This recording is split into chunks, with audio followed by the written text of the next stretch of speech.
मित्रों, अगर आप हमेशा जवान बने रहना चाहते हैं तो इसके लिए आपको अपने शरीर को रोग मुक्त बनाना होगा। अपने शरीर को बीमारियों से दूर रखना पड़ेगा। अब आप कहेंगे कि बीमारी कोई अपने आप नहीं बुलाता। जी हाँ दोस्तों, हमारे आपकी गलत आदत ही हमें बीमार बनाती है। तो आज आप लोगों के सामने कुछ ऐसा तरीका शेयर करेंगे जिन्हें आपको फॉलो करना है, और कुछ ऐसी डाइट के बारे में आपको बताएंगे जिस डाइट को अपना करके, इस नियम को फॉलो करके दोस्तों आप अपनी इच्छा अनुसार जवान रह सकते हैं। आप अपनी इच्छा अनुसार जी सकते थे।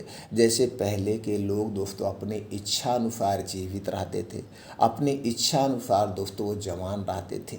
तो आज आप भी अपना सकते हैं। तो चलिए दोस्तों जानते हैं कि आपको करना क्या है। सबसे पहले दोस्तों आपको स्वस्थ और निरोग रहने के लिए दो संकल्प लेना होगा। पहला संकल्प है दोस्तों, आज के बाद आप बाहर की कोई चीज़ नहीं लेंगे, अपने घर की बनी हुई चीज़ें ही खाएंगे, बाहर की चीज़ आप नहीं लेंगे। और दूसरी चीज़ है दोस्तों, आप आज के बाद गुस्सा नहीं करेंगे। ये गुस्सा, चिंता, डिप्रेशन ये हमें बीमार बनाती। ये दो काम का संकल्प ले लीजिए। अगर आपने ये दो काम का संकल्प ले लिया तो जान लीजिए आप 50% रोग मुक्त हो चुके हैं। बाहर की कोई भी चीज़ नहीं लेना। कोई भी चीज़ में दोस्तों स्किट बिस्किट टॉफ़ी सब कुछ आता है, कुछ नहीं लेना है। यानी कि आपके घर का और चीनी बिल्कुल नहीं खाना है। आप देसी गुड़ खा सकते हैं। ये दो काम आपको करना है। उसके बाद दो नियम आपको अपनाने हैं। ये दो काम आप करेंगे और दो नियम आप अपनाएंगे। दो नियम क्या अपनाना है दोस्तों? पहला नियम, आप जो है रात का खाना सूर्य डूबने के 40 मिनट पहले खाना है। रात का खाना सूर्य डूबने के 40 मिनट पहले खाना है, किसी भी कीमत पर खाना है। और ये जो रात का खाना होगा सूर्य डूबने के पहले, एकदम हल्का सुपाच्य खाना होगा। रात के खाने में गरिष्ठ भोजन नहीं होगा। रात के खाने में तली भुनी चीज़ें नहीं होंगी। रात के खाने में फल और जूस नहीं होगा। रात के खाने में जूस नहीं होगा। रात के खाने में डेयरी प्रोडक्ट नहीं होगा, क्योंकि सूर्य डूबने के बाद हमारा पाचन तंत्र स्लो हो जाता है। और जब आप सूर्य डूबने के बाद हैवी खाना खाते हैं तो खाना पचता नहीं, ये खाना सड़ जाता है। और सड़ा हुआ खाना हमारे शरीर में 100 तरह की बीमारियां उत्पन्न करता है। तो दोस्तों रात का खाना सूर्य डूबने के 40 मिनट पहले। अब दूसरा जो नियम आपको अपनाना है, किसी भी कीमत पर आपको आज के लाइफ स्टाइल के हिसाब से 10 से 11 बजे सोना है। और सुबह दोस्तों आपको 4 से 5 बजे के बीच जाग जाना है। किसी भी कीमत पर 4 से 5 बजे के बीच आपको जाग जाना है। उठने के बाद क्या करना है? सबसे पहला काम, 2 से 3 गिलास गुनगुना पानी पीजिए। डेली दिनचर्या से निवृत्त हो जाइए। अब आपको निकल जाना है। कहाँ निकल जाना है? मॉर्निंग वॉक पे। ये आपको ज़रूर करना है मॉर्निंग वॉक। मॉर्निंग वॉक कितना होगा वो मैं बताता हूँ। मॉर्निंग वॉक की चाल क्या होगी दोस्तों? आपको डेली 5 से 6 किलोमीटर का मॉर्निंग वॉक करना है। और इस 5 से 6 किलोमीटर का आपको 20 से 25 मिनट में कवर करना है। मॉर्निंग वॉक की जो गति होगी, 1 सेकंड में 1 कदम, यानी कि 1 मिनट में 60 से 70 कदम होगी। और 2 कदमों के बीच की जो दूरी होगी 1 मीटर होगी। जब दोस्तों आप ऐसे चलेंगे तो जैसे 26 जनवरी और 15 अगस्त को परेड निकलती है, लोग उसमें करते, उसी तरह से आपका हाथ पैर चलेगा। अब इसी हिसाब से आपको मॉर्निंग वॉक रोज़ करना है। अब मॉर्निंग वॉक करने का स्थान कैसा होना चाहिए? जहाँ पे हरी घास हो, जहाँ पे मिट्टी हो, उसी पे नंगे पाँव मॉर्निंग वॉक करना है। इसके अलग ही बेनिफिट्स हैं, नंगे पाँव करना है। अब जब आपका मॉर्निंग वॉक कंप्लीट हो जाए तो दोस्तों 2 योगा आपको करना है। पहला योगा है अनुलोम विलोम, जिसमें कैसे किया जाता है अनुलोम विलोम दोस्तों? एक नाक से सांस लीजिए, दूसरी से छोड़िए, फिर दूसरी से लेना, उधर से छोड़िए। अनुलोम विलोम कपालभाति कैसे करना है आपको यूट्यूब पे बहुत सारी वीडियो मिल जाएगी। किसी को भी आप अपना गुरु मान के उस हिसाब से आप कर सकते हैं।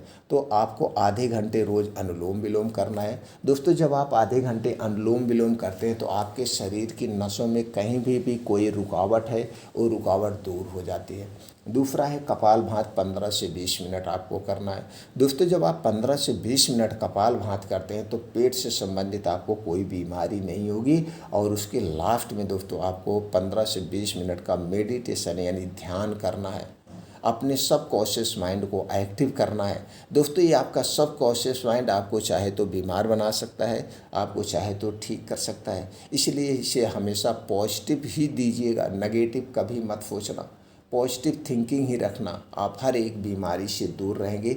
ये 2 योगा आपको करना है। अब चलिए मित्रों वो 6 चीज़ों के बारे में जानते हैं जो हमारे शरीर को स्वस्थ, निरोग और शक्तिशाली बनाती हैं। उसमें से पहली चीज़ है दोस्तों, जिसे आयुर्वेद की सबसे शक्तिशाली औषधि कहा जाता है, वो है अश्वगंधा।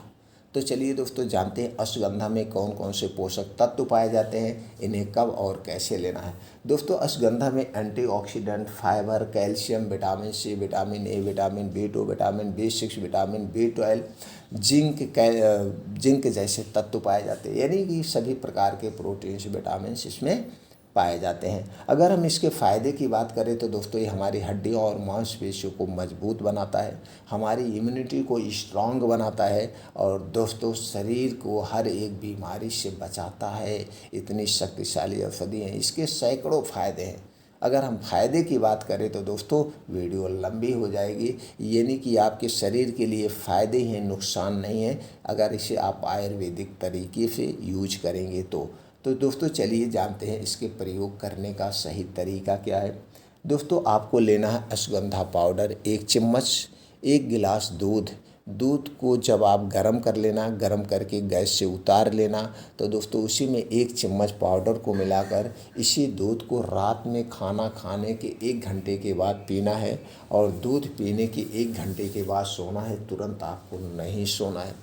इस बात का आप ध्यान रखिए। ये हो गया पहला तरीका, इस तरीके से अश्वगंधा लेना है रोज़ रात में। दूसरा क्या है तरीका दोस्तों, जो आपके शरीर को शक्तिशाली और मजबूत बनाएगा, बीमारियों से दूर रखेगा, वो है दोस्तों गाजर और चुकंदर। मित्रों गाजर विटामिन ए और प्रोटीन का खजाना है, चुकंदर आयरन का खजाना है। अगर ये दोनों चीज़ें जब आप एक साथ लेते हैं तो आपके शरीर में ना तो कभी किसी प्रोटीन विटामिन की कमी होगी और ना तो आपके शरीर में कभी खून की कमी होगी। यह हीमोग्लोबिन को बनाए रखता है। इतना सस्ता और इतनी अच्छी चीज़ है। तो चलिए दोस्तों जानते हैं इन दोनों को कितनी मात्रा में कब लेना है। मित्रों आपको गाजर आपका जैसे उम्र है, अपने उम्र के हिसाब से, अपने पाचन तंत्र के हिसाब से दोस्तों 100 ग्राम से 250 ग्राम आप गाजर ले सकते हैं। और इसी के साथ आपको लेना है 50 ग्राम से 100 ग्राम आप चुकंदर ले सकते हैं। लेकिन चुकंदर 100 ग्राम से ज़्यादा नहीं होना चाहिए, 50 ग्राम ही लीजिए, सबसे बेटर है। तो आपको लेना है 100 से 150 से 200 ग्राम गाजर और इसी में लेना है 50 ग्राम चुकंदर। आपको इसका जूस निकालना है। अब इसी जूस को आपको दिन भर में 1 बार लेना है, 2 बार नहीं, सिर्फ दिन भर में 1 बार कभी भी आप इसे ले सकते हैं। इसे लेने से दोस्तों आपके शरीर में ना तो कभी कोई बीमारी होगी, ना तो प्रोटीन विटामिन की कमी होगी, ना तो खून की कमी होगी। तीसरा तरीका जो है, तीसरी औषधि जो है दोस्तों जिसे आपको लेना है वो है त्रिफला चूर्ण। दोस्तों त्रिफला चूर्ण को आयुर्वेद में अमृत कहा गया है।